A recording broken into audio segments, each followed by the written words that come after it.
Mark Gurman has just given us a massive amount of new information on a variety of Apple Silicon Macs, including the 14 and 16-inch MacBook Pros, which he says are coming this summer. So yeah, if you watched my video where I bet my goatee once again on a WWDC reveal of these new M1X MacBook Pros, you'll know why I'm so excited about it. But it doesn't stop there, because he's also given us new info on the new MacBook Air redesign, the Apple Silicon Mac Pro, the Mac Mini, and apparently the new 10-core M1X chip, which is definitely a huge surprise, but I've actually figured out why this new chip makes so much sense for Apple to do, so let's get right into that first. For many months, we believed that the M1X chip would come with 12 CPU cores, based on information from Mark Gurman, who claimed that we would be getting 8 high-performance cores in the next Apple Silicon chip. So we rightfully assumed that those 8 cores would combine with the existing 4 efficiency cores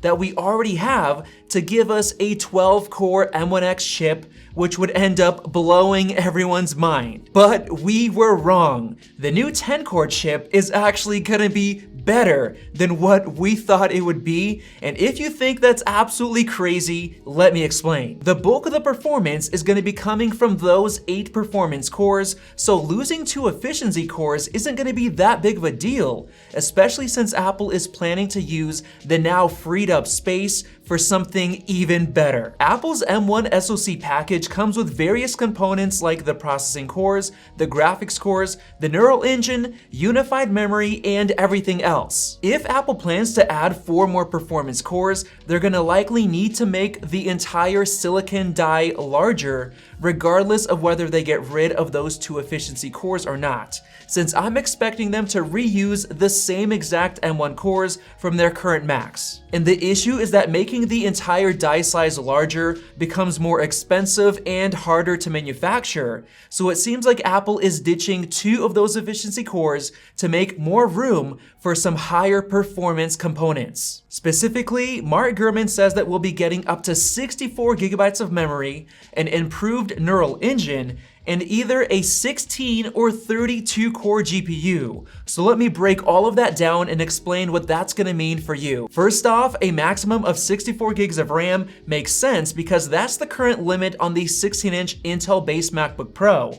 So Apple seems to want to match it with the new 16-inch M1X model. And as you guys already know from our videos, Apple's unified memory is incredibly efficient compared to regular old x86 RAM, which more easily bottlenecks the performance of the system. So in my opinion, the base 16 gigabyte of RAM variant on the M1X is going to be more than enough for almost everyone out there. Now, as far as the neural engine, an upgraded model makes sense, and it's going to be a huge deal in the future, especially looking at how much it helped the M1 MacBook Air in an AI-based super resolution test compared to Samsung's new Galaxy Book Pro. Now, going further, Mark also mentioned that we're getting more Thunderbolt ports, which makes total sense, so probably either 3 or 4 of them according to leaked schematics. And I'm sure that it's going to support the same number of displays as the current Intel MacBook Pros. And now moving on to the graphics, this is what's going to truly blow all of you away. Gurman says that there will be 2 separate chips, codenamed Jade C Chop and C Die, one with a 16-core GPU and one with 32 cores. Now, I know that some people online think that this means that the GPU will be discrete and separated from the main chip, but that's wrong. The M1X will be combined into one single package, and here's how Apple is gonna do it. If you take a look at the current M1 chip, the unified memory is actually off to the side, allowing Apple to configure it with either 8 gigs or 16 gigs of RAM. And there were actually some people who were able to unsolder the RAM and upgrade it themselves. So to solve the GPU option issue on the M1X, there are actually 2 different ways that Apple can handle this. The first way is by doing exactly what they did with the RAM, by attaching the graphics onto the other side of the chip in the same manner, allowing Apple to configure the M1X with either a 16 or 32 core GPU. However, if Apple uses the same exact GPU cores from the M1 chip, then they wouldn't be able to fit 32 cores in the same area as 16 cores. so the actual package would undoubtedly have to be larger for the 32-core variant. Because of this, I think the second way makes much more sense. Just like Mark Gurman said, there's going to be two separate chips, one with 16 graphics cores that supports up to 32 gigs of RAM, and another physically larger chip with 32 graphics cores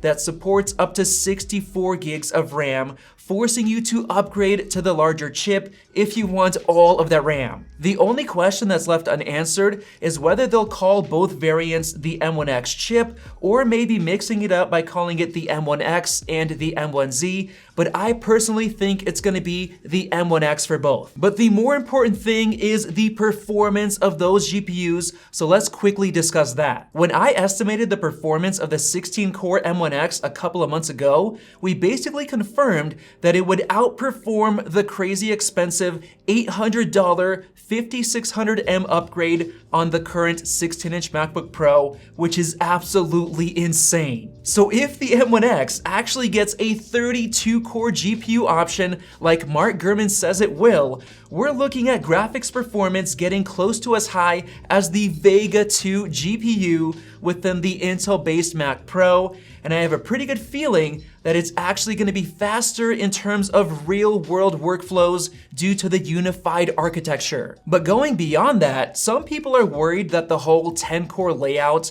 with only 2 efficiency cores is going to be bad for the battery life, but let me explain why I think it's not going to be an issue. In Linus Tech Tips review of the new M1 MacBooks, the Air lasted about 13 hours in their real-world battery life test, compared to over 20 hours for the MacBook Pro. That comes out to around 53% better battery life, which is mind-blowing because the battery on the MacBook Pro is only around 16% larger than the one on the MacBook Air. So what this proves is that the extra 16% in physical battery size was able to take the real-world battery life a lot further than expected. So if we consider the fact that the current 16-inch MacBook Pro comes with a 100 watt-hour battery, literally twice as large as the one in the MacBook Air, I think the battery life on the M1X 16-inch model is going to be totally great even with only 2 efficiency cores. And according to Mark Gurman, the 14 and 16-inch Pros are both coming this summer, which points to Apple revealing them at their WWDC event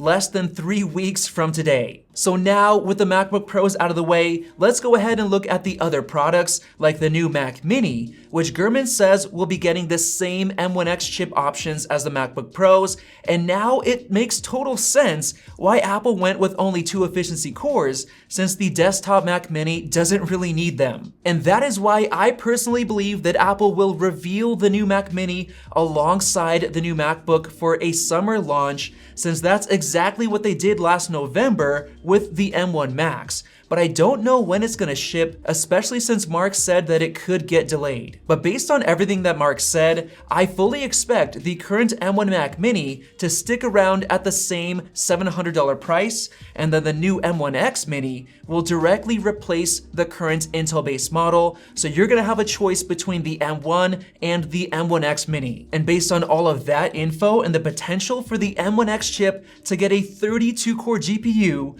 I fully believe that this same M1X chip is going to be loaded into the larger 30-inch iMac when they reveal that later this year at another event, most likely in October or November. Now, as far as the new redesigned MacBook Air that we've been discussing for a while, Mark says that it's going to be packed with a chip that's going to be a direct successor to the M1 processor, which obviously means that it's going to be called the M2 chip with the same number of CPU cores. But they're gonna be new cores, so they're gonna be faster. The only surprise that Mark gave us was that the graphics cores will increase from 7 or 8 to 9 or 10. So basically, you're getting 2 more graphics cores based on the model that you're gonna be choosing. Mark also mentioned that the lower-end base $1,300 MacBook Pro would be getting the exact same chip as the new Air, and I personally believe that both of them are gonna be revealed at the same time. Now, Mark says that the Air could come as soon as the end of this year, year, but I think it could get pushed back into March of 2022 based on rumors from Ming-Chi Kuo and Digitimes. Now, as far as the Mac Pro, Mark gave us some more info on that, now claiming that it's gonna look like a smaller version of the current Mac Pro design, basically U-turning on his previous claim that it's gonna look like a much taller Mac Mini. And I think that this makes total sense because the design of the Mac Pro has kind of become iconic, and it makes sense to keep it around.